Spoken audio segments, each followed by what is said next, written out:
The history of museums in America is directly linked and parallel to all of the good things of a capitalistic society, of serving, improving, and of maximizing everything in society. In the late 19th century, the museum-building business in America was booming. The catalyst for that was the driving sensibilities of a very few people and the massive immigration of people from Eastern Europe, from Greece, from Italy. There are all kinds of concerns about urbanization, and one solution that wealthy industrialists had was to found institutions. So they founded hospitals, they founded libraries, and they founded museums.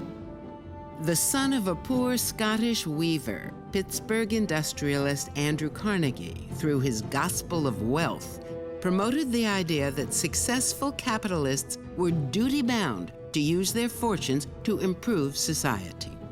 The great robber barons, these are the robber barons who are plowing across the country. They were certainly ruthless. They were interested in their self-aggrandizement. They had enormous egos. All of that, I think, is clear. Whether America would have had great collections without them is another question. By the time he died in 1919, Andrew Carnegie had helped define the Industrial Revolution. He had turned Western Pennsylvania into the steel capital of the world and had accumulated and given away $350 million. That's nearly $4 billion today. Others took up the cause as well. Their idea at that time was that the museum would turn America from this raw, violent continent into a cultivated European aristocratic continent. Spending only a fraction of what Carnegie paid, Isabella Stewart Gardner assembled an exquisite collection of masterpieces under the watchful eye of her advisor, Bernard Berenson. She was a radical. She was a rabid Red Sox fan, and she had a vision to create a Venetian palace where people could go and see absolutely the finest art. And she was going to do this in Boston. And she bought certain works of art, a work by Titian, a certain work by Rembrandt. She was very discerning. She was very careful. J.P. Morgan brings together all the images of the ruthless, obsessive collector, the tycoon collector. He accumulates whole collections, and he would buy whole collections. Morgan also had taste and knowledge, and he filled the Metropolitan with his work, not only the Metropolitan, but the Wadsworth Athenaeum, and, of course, the Morgan Library. Today, the Metropolitan Museum of Art has over 5,000 years worth of masterworks from every civilization, every culture, all under one roof. When you study history, you are reading about events, but you are not experiencing them.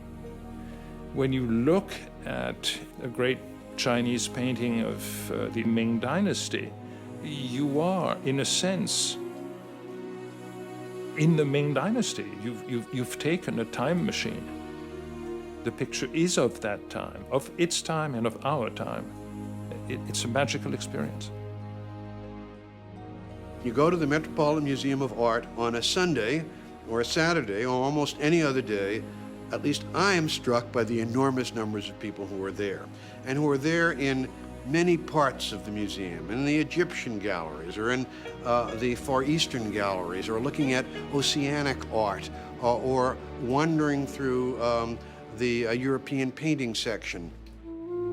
The Metropolitan Museum of Art is also credited with America's first blockbuster, the Great King Tut exhibit. Over 55 glittering treasures from Egypt, and it set off King Tut mania. The mastermind behind the King Tut exhibit was Thomas Hoving, director of the Met in the 1970s. He was crowned king of the blockbuster. King Tut transformed the museum world. But museum mania began at the end of the 19th century with dinosaurs. Every time people have a new discovery of a dinosaur, we're talking about the 1890s here, we're talking about the 1900s, it makes headlines.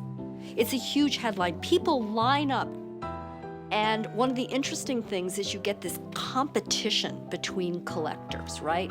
And when one collector, like J.P. Morgan, finances an expedition out to the western United States to collect dinosaur bones, Andrew Carnegie's got to finance a larger expedition.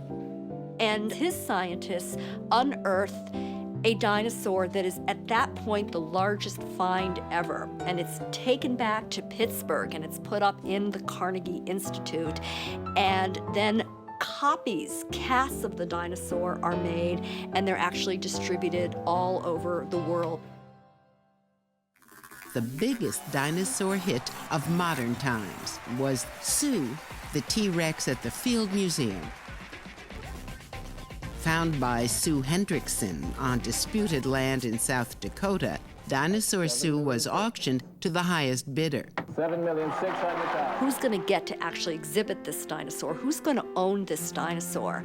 And the Field Museum of Natural History teams up with corporations and actually buys this dinosaur and puts it on display. Thank goodness it ended up in a museum and in the public sphere.